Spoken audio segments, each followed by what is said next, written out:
حضرت ہود علیہ الصلاۃ والسلام کو اللہ نے اس کے بعد نوح علیہ السلام کی اولاد میں بھیجا، اور نوح علیہ الصلاۃ والسلام کے 3 بیٹے کہا جاتے ہیں، سام، حام اور یافث. انہی تینوں کی آگے نسل چلی ہے.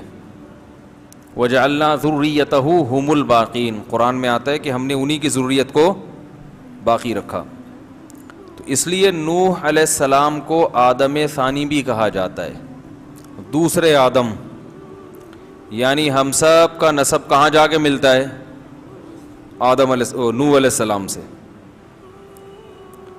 تو اس وقت بھی لاکھوں لوگ تھے جو اللہ نے تباہ کر دیے، پھر صرف نوح علیہ السلام سے دوبارہ اللہ نے نسب چلایا. آج جو ہم نے آیت پڑھی نا، اس میں اللہ نے فرمایا ذریۃ من حملنا مع نوح. نوح علیہ السلام کے ساتھ ہم نے جن لوگوں کو سوار کیا تھا نا، جو ان کے بیٹے تھے، اے ان لوگوں کی اولادو، انہ کان عبدا شکورا، وہ تو شکر گزار بندہ تھا. یعنی ہمارے ابا کو جو نجات ملی تھی شکر گزاری کی وجہ سے، اور ان کے جو بیٹے ایمان لائے تھے وہ ایمان والے بیٹے ان کے ساتھ تھے، تو وہ تو اللہ پہ، اس کے رسول پر ایمان لائے، اپنی زندگی تبدیل کی تو بچ گئے، جس کی وجہ سے ہم بھی پیدا ہو گئے. ابا پیدا نہ ہو تو بیٹا پیدا ہو سکتا ہے، یا ابا مر جائیں اولاد کے پیدائش سے پہلے تو بیٹا ہو سکتا ہے. تو اگر کسی نے آپ کے باپ کو بچایا آپ کی ولادت سے پہلے، تو اس نے آپ پر بھی احسان کیا نا، کہ آپ نے اس کی نسل میں پیدا ہونا تھا. تو اگر نوح علیہ الصلاۃ والسلام کے وہ جو 3 بیٹے کشتی میں سوار ہوئے تھے وہ بھی اسی چوتھے کی طرح ہوتے تو پھر ہم پیدا نہ ہوتے. تو اس لیے اللہ نے فرمایا انہ کان عبدا شکورا، نوح اللہ کا شکر گزار بندہ تھا. 950 سال اللہ نے جو مشن دیا اس سے ذرا بھی ادھر ادھر نہیں ہوئے، اسی میں لگے رہے، زندگی اسی میں کھپا دی. تو ان کے وہ بیٹے جو ایمان لائے وہ بھی نوح علیہ السلام کے مشن پہ چلے، انہی کو اللہ نے بچایا، اور آج ان سے کتنے انسانوں کو بھر دیا. تو ان تمام انسانوں کو زندگی ملی ہے نوح علیہ السلام کی تقوی اور آپ کے بیٹوں کے تقوی اور للہیت اور دین اور مذہب کی بنیاد پہ، ورنہ باقی بھی کیا ہو جاتے، ہمیں زندگی کی نعمت نہ مل. سب سے بڑی نعمت انسان کے لیے کیا ہے؟ زندگی، حیات. تو وہ اولادیں پھر چلی ہیں آگے، پھر وہی ان کے. اچھا اس زمانے میں جو ہے نا کوئی پابندی نہیں تھی کہ آپ 2 شادیاں کریں، 4 کریں، 4000 بھی کر لیں، تو اس لیے نسل بہت تیزی سے بڑھتی تھی. تو جن کے پاس زیادہ پیسہ ہوتا وہ 100 بیویاں رکھ لیتے، جن تو تھوڑے ہوتے، غریب ہوتے، وہ روڈ ناپتے پھر رہے ہوتے تھے. ٹھیک ہے نا. تو نسلیں بہت تیزی سے بڑھتی تھیں، لیکن عمریں لمبی ہوتی تھیں تو ظاہر ہے ہر چیز پھر اسی حساب سے ہوتی ہوگی. تو اس طرح قوم چلی، ان میں توحید تھی، اللہ کی فرما برداری تھی، جتنی نمازیں فرض تھیں وہ سب پڑھتے تھے. آہستہ آہستہ پھر برائی آنا شروع، اور وہی برائی جو نوح علیہ السلام کی قوم میں، کیونکہ مشرک جو ہے نا، مشرک یہ اس کو عقیدت تباہ کرتی ہے. مشرک کو کیا چیز تباہ کرتی ہے؟ عقیدت. عقیدت ایک ایسی چیز ہے کہ آپ جس سے محبت کرتے ہو اس کے خلاف سننا گوارا نہیں کرتے، اس کی تعریف میں جتنا کہا جائے آپ سنو گے. تو اب جب عقیدت آئی تو شرک بھی ساتھ ساتھ آ گیا. اب اگر کوئی شرک کے خلاف بولے، گستاخ. سمجھ رہے ہیں؟ اب دیکھو سیرت کانفرنس ہو، آپ کو رسول اللہ صلی اللہ علیہ وسلم کی سیرت بیان کرنے کے لیے بلایا جائے، جو تعریف میں آپ کلمات کہیں گے وہ تو لوگ سنیں گے، سننے بھی چاہیے. لیکن اگر آپ تعریف میں غلو کرنا شروع کر دیں تو کوئی بھی ٹوکنے والا نہیں ہوگا، سبحان اللہ کہنے والے زیادہ ہوں گے. یہ جو ہماری قوم میں شرک آیا ہے یہ کہاں سے آیا ہے؟ نعتوں سے آیا شرک. نعتیہ کلام میں حد سے تجاوز، حد سے تجاوز، بگڑی بنانے والے اور بدنی اس طرح کے جو الفاظ آئے. پہلے اس کا 2 مطلب لیا جاتے تھے، صحیح بھی غلط بھی، پھر غلط ہی مطلب ہو گیا.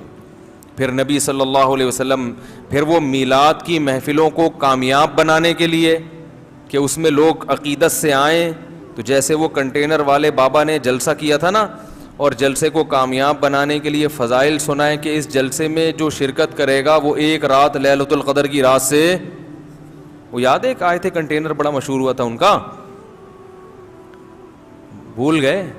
وہ ایک تھے کنٹینر جنہوں نے نبی صلی اللہ علیہ وسلم نے خواب میں آ کے ان کو کہا تھا کہ چندہ چاہیے مجھے، تو وہ اس طرح کے خواب انہوں نے سنائے، کہا نہیں تھا لیکن انہوں نے سنائے کہ وہ چندہ بھی چاہیے اور پتہ نہیں کیا کیا، ٹھیک ٹھاک پیسہ ماشاءاللہ تمیز سے انہوں نے بنایا، اور پھر سیاست میں انہی لوگوں کے خلاف کھڑے ہو گئے جن کے ان پر بے پناہ احسانات تھے، جنہوں نے ان کو پال پوس کے بزرگ بنایا، ٹھیک ہے نا، ان کو پال پوس کے بزرگ بنایا، انہی کے خلاف کنٹینر لے کے میدان میں کھڑے ہو گئے، اور وہ تو اللہ کا فضل ہو گیا کہ کوئی بہانہ مل گیا جلسہ ختم کرنے کا، ورنہ اب تک بیٹھے ہوئے ہوتے، کیونکہ اس جلسے کے انہوں نے اتنے فضائل بیان کر دیے تھے کہ اب وہ واپس جانا وہ ہو ہی نہیں سکتا تھا نا، لوگ کہتے جب یہ لیلۃ القدر سے افضل ہے تو واپس کیوں جا رہے ہو، تو وہ کیا کہا، کیا یار کیا بات کر رہا ہوتا ہوں، کہاں سے کہاں وہ چلی جاتی ہے۔ ہاں تو ہمیشہ بربادی کہاں سے آتی ہے؟ غلو، عقیدت بری چیز نہیں، عقیدت تو ضروری ہے، اعتدال کی راہ کیا ہے کہ ایسا بھی نہیں کہ بزرگ لیس ہو جائے انسان، اہل اللہ سے عقیدت ہی نہیں ہے، آج کل تو ہر وقت بزرگوں کے خلاف نا، تو عقیدت کیا کرتی ہے انسان میں؟ غلو، تو اعتدال کیا ہے؟ ایسا بھی نہ ہو کہ عقیدت لیس، کوئی بزرگ ہی نہیں ہے، سب بزرگوں کے کرتوت بھی خراب، لہذا بزرگ بھی کیا ہیں؟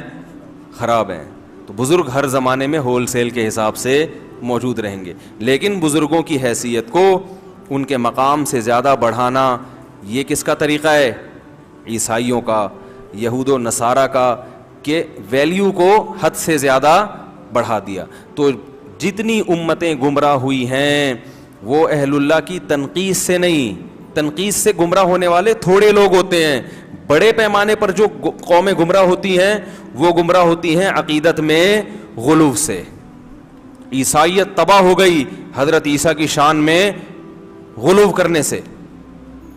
تو حضرت ہود علیہ الصلوۃ والسلام کی جو قوم تھی قوم عاد، اس میں بھی یہی شرک آیا، بزرگوں کی مورتیاں بنا کر ان کو پوجنا شروع۔ اچھے لوگوں نے یقیناً سمجھایا ہوگا کہ بھئی تم تو وہی کام کر رہے ہو جو کون کرتے تھے؟ نوح علیہ السلام، تو انہوں نے کوئی عذر تراش لیا ہوگا کہ وہ تو یوں کرتے تھے، ہم تو یوں نہیں کر رہے، ان کی تو یہ نیت تھی، ہماری تو گھما پھرا کے پتھر کی چیز کے سامنے جھکتے کیے ہوئے تمہارا کیا لگتا ہے؟ عقل کی بات ہے یا نہیں؟ وہ کہتے تھے بھئی یہ اللہ کی ایک نشانی ہے، تو اللہ نے ان کو اختیارات دے دیے ہیں، تو اللہ بار بار کہتے ہیں کہ کیا دلیل ہے کہ میں نے ان کو اختیارات دیے ہیں؟ یہ تو تم نے اپنے ہاتھوں سے بنائے، کیا دلیل ہے؟ دلیل کسی کے پاس کچھ نہیں ہوتی۔ تو اللہ تعالیٰ فرماتے ہیں وَإِلَىٰ عَادٍ أَخَاهُمْ هُودًا، ہم نے قوم عاد کی طرف ہود علیہ السلام کو بھیجا، اور یہ قوم عاد بڑے زبردست قد والے لوگ تھے، ظاہر ہے قد اس زمانے کے ویسے ہی لمبے ہوتے تھے، کھجور کے تنوں جیسے ان کے قد ہوا کرتے تھے۔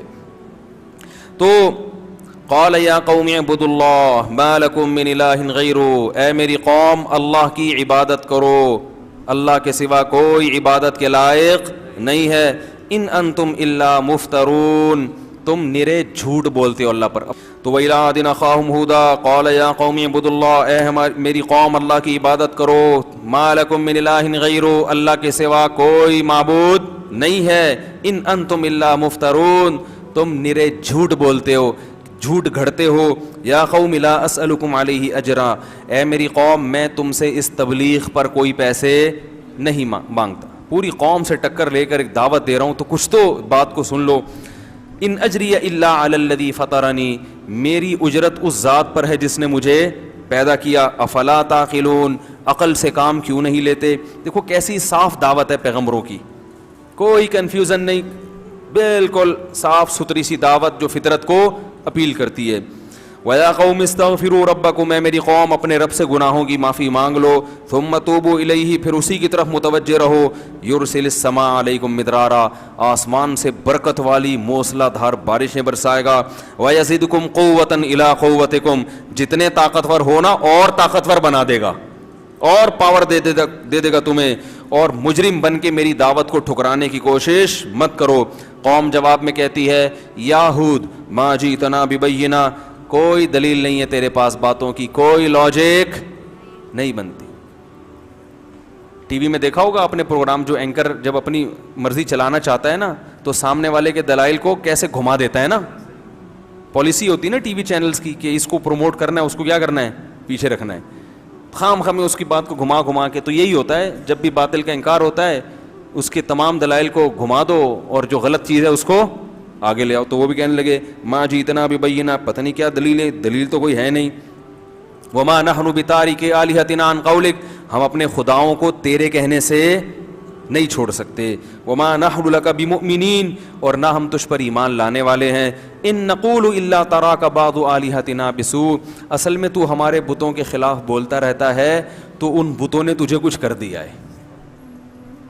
یعنی پوری قوم ایک طرف جا رہی ہے، تو خام خامے پوری قوم سے کیا کر رہا ہے، ٹکر لے کے اپنی زندگی خراب کر رہا ہے معاذ اللہ. تو یہ ان بتوں کی بد دعا لگ گئی ہے تجھے. یہ کیا ہو گیا ہے؟ جیسے میں عاملوں کے خلاف بولتا رہتا ہوں نا، بولتا رہتا ہوں تو کوئی بھی ذرا سا مسئلہ کہتے ہیں کسی عامل نے کچھ کر دیا ہوگا. حالانکہ میرے ساتھ اللہ کا فضل ہے، مسئلے ویسے بھی نہیں ہوتے. اللہ کا بڑا فضل ہے، اللہ نے بڑی ستاری کا معاملہ بھی کیا ہوا ہے اور غفاری کا معاملہ بھی ایسا لگتا ہے کہ کیا ہوا ہے. سارے کام اللہ کا فضل ہے. پریشانیاں تو ہر ایک کو آتی ہیں. تو میں کہتا ہوں یہ جن دو چار جن بھیج دیں یار، 10 لاکھ جنات ہیں، 18 لاکھ جلا دیے، 25 لاکھ یہ کر دیے، تو ایک آدھ ہماری طرف بھیج کے ہم کو اٹھوا لیں یار. تو انہوں نے کیا کہا کہ یہ ہمارے بتوں کے خلاف بولتا رہتا ہے. اب آپ یہ نہیں کہ میں عاملوں کو بتوں سے ملا رہا ہوں، اتنے برے نہیں ہوتے کہ بت پرست نہیں ہوتے وہ، مگر سیدھے بھی نہیں ہوتے، اتنے اچھے بھی نہیں ہوتے جتنے نظر آ رہے ہوتے ہیں. ان نقول الا تراک بعض آلہتنا بسوء، تھنکنگ وہی ہے، وہم، شاید کسی نے کچھ کر دیا ہو، شاید کسی نے کچھ کر دیا ہو، تھنکنگ وہی ہے. تو وہ بھی کہنے شاید بتوں کے نے کچھ کر دیا ہو. قال انی اشہد اللہ، جب انہوں نے تانا دیا نا بتوں نے کچھ کیا ہے، تو ہود علیہ السلام نے کہا میں اللہ کو بھی گواہ بناتا ہوں، واشہدوا، اور تم بھی گواہ رہو، انی بریء مما تشرکون، ان بتوں سے میں بری ہوں، میں ان سے بالکل ڈرتا نہیں ہوں. یہ پتھر کے ہیں، ککھ بھی نہیں کر سکتے. کیونکہ انسان ایسے موقع پہ ڈر جاتا ہے نا کہ یار ان بتوں نے کچھ کر دیا، تو سوچتے ہیں یار کہ کر ہی تو نہیں دیا. جیسے آپ عامل کے پاس جاؤ، اچھے بھلے ٹھیک ٹھاک وہ بولے گا، جن آدمی کو وہم ہوتا ہے کہ یار کچھ ہے تو نہیں کہیں، تو نہیں بھی ہوتا، بیمار تو ہو جاتا ہے. من دونہی، میں اللہ کے سوا ان سب سے بری ہوں. فکیدونی جمیعا، تم سب مل کے انتر منتر پڑھو، جھاڑ پھونک چڑیل بھوت جن جو تم میرے ان بتوں کو بھی ملا لو اور ان مل کے میرے خلاف کیا کرو، تدبیر کرو. انی توکلت علی اللہ ربی و ربکم، میں اعتماد کرتا ہوں اللہ پر جو میرا بھی رب ہے اور تمہارا بھی رب ہے. وما من دابۃ الا هو آخذ بناصیتها ان ربی علی صراط مستقیم.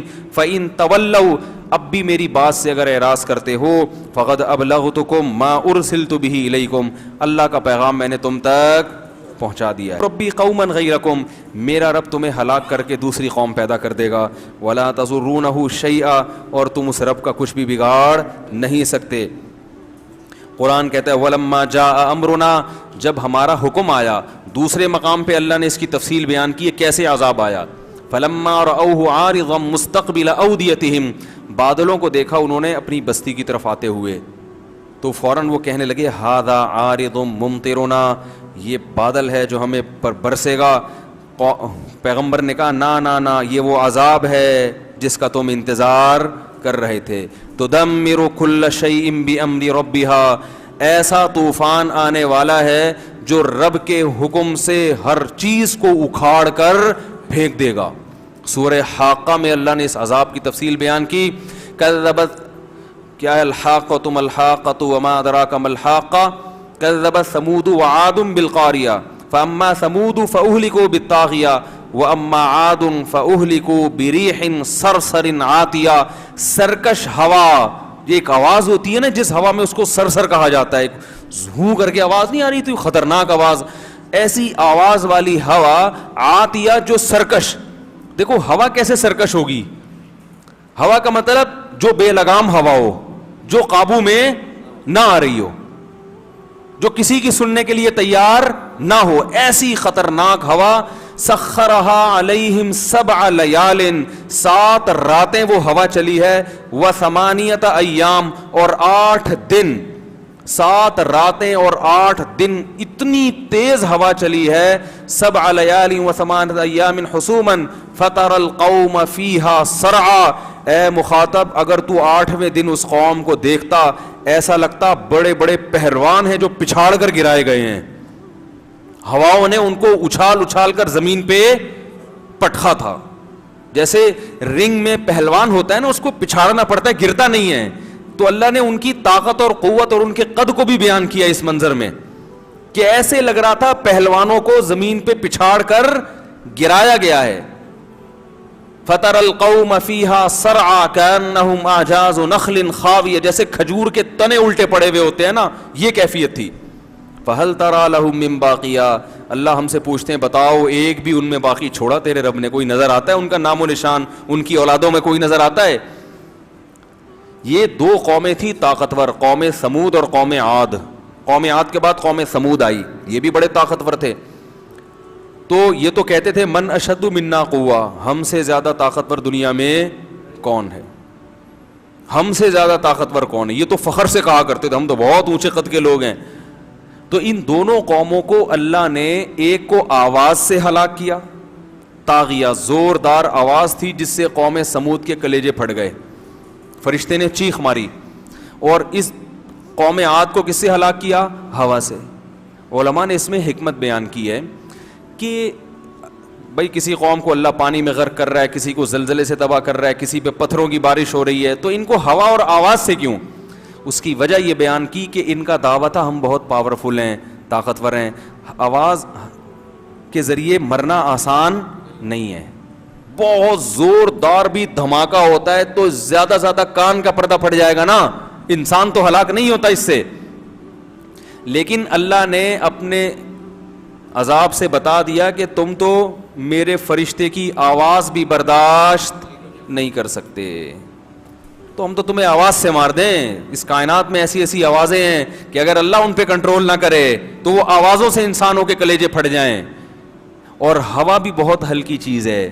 تو اللہ نے بتایا تم تو اتنے طاقتور نا جیسے کھجور کے تنوں جیسے, تمہیں تو میری ہوائیں, ہوا کو میں بے لگام کر دوں نا اسی زمین کی, کوئی آسمان سے الگ سے ہوا نہیں بھیجی, اسی زمین کی جو ہوائیں ہیں جو مختلف علاقوں میں گھوم رہی ہیں, جن کا دباؤ کا ایک سسٹم ہے, ایک جگہ دباؤ بڑھتا ہے تو دوسری جگہ وہ جو ہے نا پھیل جاتا ہے, ایسا سسٹم. تو اگر ہم صرف ہوائیں تمہارے اوپر چھوڑ دیں اور اس کو بے لگام کر دیں, یہ ہوا ہی تمہیں تباہ و برباد کرنے کے لیے کافی ہے. تو اللہ کہہ رہا ہے اس نے ہواؤں نے ان کی قوم کو بھی گرایا زمین پہ اور ان کے مکانات محلات کو کھنڈرات میں تبدیل کر دیا. تدمر کل شیء بامر ربها, رب کے حکم سے ہر چیز کو توڑ پھوڑ کر رکھ دیا اس نے. ایسی خطرناک ہوا اللہ نے قوم عاد پر بھیجی. اللہ فرماتے ہیں وَلَمَّا جَاءَ أَمْرُنَا, جب ہمارا حکم آ گیا, اور جو دوسرے مقام پہ بیان کیا, نَجَّيْنَا هُودًا, ہم نے ہود علیہ السلام کو بھی بچایا, وَالَّذِينَ آمَنُوا مَعَهُ بِرَحْمَةٍ مِنَّا, اور جو ان کے ساتھ ایمان لائے تھے خاص اپنی رحمت سے ہم نے ان کو بھی بچا لیا. وَنَجَّيْنَاهُمْ مِنْ عَذَابٍ غَلِيظٍ, اور بہت برے عذاب سے ہم نے ان سب کو بچا لیا. پھر آگے اللہ کہتے ہیں وَتِلْكَ عَادٌ, دیکھو یہ تھی قوم عاد. تلکا عربی میں ہاتھ سے اشارے کے وقت کہا جاتا ہے. گویا اللہ قوم عاد ہمارے سامنے لا کے اس کی طاقت اور اس کے ڈائلاگ, وہ سب چیزیں ہمارے سامنے لا کر ہاتھ سے گویا اشارہ کر کے یہ بتا رہے ہیں کہ گویا یہ قوم ابھی تمہارے سامنے ہے, یہ طاقت ہے اس کی, اور یہ کھجور کے تنوں کی طرح اوندھے پڑے ہوئے ہیں. اب اللہ گویا اپنے ہاتھ سے اشارہ کریں وَتِلْكَ عَادٌ, دیکھو یہ ہے قوم عاد. جہدوا بآیات ربہم, انہوں نے اپنے رب کی نشانیوں کا انکار کیا. رب کی نشانیاں کیا ہیں؟ کھانا پینا, یہ زمین کائنات میں درجنوں چیزیں جو ہمیں اللہ تک پہنچاتی ہیں, ان تمام چیزوں میں صرف اپنے فائدے کی چیزوں کو تو فوکس کیا. کھانے سے مطلب, پہننے سے مطلب, پینے سے مطلب, ان چیزوں میں اللہ کا جو جلوہ نظر آ رہا ہے, اللہ کے جو احسانات نظر آ رہے ہیں, اس سے کوئی سروکار نہیں ہے. قرآن اللہ کی نشانیاں بیان کرتا ہے اللہ تک پہنچانے کے لیے, سائنٹسٹ اللہ کی نشانیاں بیان کرتا ہے ان نشانیوں کو حاصل کرنے کے لیے, اللہ تک پہنچنا اس کا ہدف نہیں ہوتا. قرآن دودھ کو بیان کرتا ہے کہ دیکھو ہم نے سوکھے چارے سے دودھ پیدا کیا, اس میں نشانی ہے. کیا مطلب؟ جس رب نے اس جانور کو بنایا وہ انسان پر مہربان ہے, اس سے محبت کرو. لیکن جب کوئی سائنٹسٹ دودھ پہ ریسرچ پیش کرے گا تو وہ دودھ بنانے والے کا تذکرہ نہیں کرے. کبھی دیکھا آپ نے کسی بایولوجی یا میڈیکل سائنس کی کتاب میں کہ یہ گردہ ایسے کام کرتا ہے اور آنکھ ایسے کام کرتی ہے, لہذا جس نے بنایا وہ بڑا با کمال ہے؟ میڈیکل سائنس میں ہے, کبھی پڑھا آپ نے یہ؟ بتاؤ بھائی, کبھی پڑھا آپ نے کہ جو پودے اگتے ہیں زائگوٹ بنتا ہے, کھاد سے نائٹروجن بنتی ہے, اس نائٹروجن سے ایسے پھر پودا اگتا ہے, پھر اس میں تناور درخت بنتا ہے, پھر اس میں خربوزے پیدا ہوتے ہیں, پھر اس میں بیج پیدا ہوتا ہے. یہاں تک ہوگا بایولوجی میں. آگے یہ کہ جس نے یہ سسٹم پیدا کیا وہ بڑا باکمال ہے, ایسا کوئی سینٹنس بایولوجی کی کسی کتاب میں نہیں ہے. اور قرآن بھی یہ سارے پروسیس بیان کرتا ہے. واللہ خلق کل دابۃ مما, بایولوجی میں ایک سبجیکٹ آتا ہے نا جانوروں کی اقسام, جانوروں کو بہت ساری, وہ ہم لوگ پڑھتے تھے فائلم نیماٹوڈا آرتھروپوڈا, پتہ نہیں کیا کیا تھا وہ, اب تو بھول گئے. وہ ہوتا ہے نا فائلم نیماٹوڈا آرتھروپوڈا اور کیا ہے وہ بہت سارے ایسے اوڈا پوڈا کر کے آتے تھے, تو ابھی ہم نے رٹا لگا, اب تو بھول گئے. تو یہ تقسیم, دودھ پلانے والے جانور, بغیر دودھ پلانے والے, رینگنے والے, چلنے والے, یہ ساری ایک تقسیم قرآن نے بھی بیان کی ہے. واللہ خلق کل دابۃ مما, اللہ نے ہر جانور کو پانی سے پیدا کیا. یہ بحث ہوتی ہے نا سائنس میں کہ مریخ پر پانی ہوگا تو زندگی بھی ہوگی, کہتے ہیں نا اگر پانی نہیں ہے تو زندگی نہیں ہے. اس پہ بڑی تحقیق ہو رہی ہے. تو اللہ فرماتے ہیں ہم نے ہر جاندار کو کس سے پیدا کیا؟ پانی سے. پانی ہوگا تو زندگی, جہاں پانی نہیں ہے وہاں زندگی نہیں ہے. یہ سائنسی حقیقت قرآن نے بیان کی. فَمِنْهُمْ مَن يَمْشِي عَلَى بَطْنِهِ, اب قرآن ان کو ڈیوائڈ کر رہا ہے, ان میں کچھ ایسے ہیں جو پیٹ کے بل چلتے ہیں. وَمِنْهُمْ مَن يَمْشِي عَلَى رِجْلَيْن, کچھ ایسے ہیں جو 2 پاؤں پہ چلتے ہیں. وَمِنْهُمْ مَن يَمْشِي عَلَى 4, کچھ ایسے ہیں جو 4 ٹانگوں پہ چلتے ہیں. تو یہ اللہ اشارہ کر رہے ہیں. اور کچھ ایسے جو 6 8 ٹانگیں ہوتی ہیں نا ان کی, یخلق ما یشاء. اب سائنس یہاں پر آ کر ڈیوائڈ کر کے بتائے گی اتنی قسمیں ہیں بس, لیکن آگے اللہ اپنا تعارف کرواتا ہے یخلق ما یشاء, جس طرح چاہتا ہے پیدا کر دیتا ہے, جس طرح چاہتا ہے پیدا کر دیتا ہے. 2 ٹانگوں پہ چلانے والے بھی پیدا کر دیے, 4 پہ بھی, 6 پہ بھی. وہ 6 کو میں کیکڑا دیکھا ہے, 6 7 8 10 ٹانگیں. آنکھیں دیکھو, کسی جانور کو اندھا بنا دیا اس نے, وہ بھی اڑ رہا ہے, وہ بھی زمین میں بڑے آرام سے زندگی گزار رہا ہے. اور کسی جانور کو 2 آنکھیں دے دی اور کسی کو 100 آنکھیں دے دی. مچھر کے سر میں 100 آنکھیں ہوتی ہیں. کیسے مختلف, جو چاہا جب چاہا جیسا چاہا بنا دیا. تو بایولوجی میں آپ تبھی اسکول پڑھنے والے اللہ سے محبت نہیں کرتے, کیونکہ وہ اس لحاظ سے سائنس کو پڑھتے ہی نہیں ہیں. سائنٹسٹ نہ صرف یہ کہ اللہ سے محبت نہیں کرتے, بہت سے تو اللہ کے وجود سے منکر ہو جاتے ہیں, انکار کر دیتے ہیں. تو یہ قرآن ہے جو انٹروڈکشن کرواتا ہے کہ یہ تمام چیزیں اللہ نے اللہ کے انٹروڈکشن کے لیے پیدا کی ہیں, ان میں پڑھ کے اللہ سے غافل مت ہو جانا. تو یہی بات اللہ نے بیان کی. وَتِلْكَ عَادٌ, یہ قوم عاد تھی. جہدوا بآیات ربہم, رب کی آیات دن رات انہوں نے دیکھی مگر ان آیات کا انکار. حالانکہ انکار تو نہیں, وہ تو مانتے تھے کہ یہ چیزیں ہیں. انکار کا مطلب کیا ہے؟ ان چیزوں کے ذریعے رب تک پہنچنے کی کوشش نہیں کی. دودھ بھی پی رہے ہیں, شہد بھی کھا رہے ہیں, گندم بھی کھا رہے ہیں, خربوزے بھی کھا رہے ہیں, یہاں تک تو اللہ کی نعمتیں سمجھ میں آتی ہیں. آگے ان نعمتوں کا شکر کیا ہے, اس کی ذمہ داری کیا ہے, اسے سوچنے کے لیے ٹائم نہیں ہے. تو اللہ نے قوم عاد کی طرف اشارہ کیا. وَتِلْكَ عَادٌ, یہ ہے قوم عاد.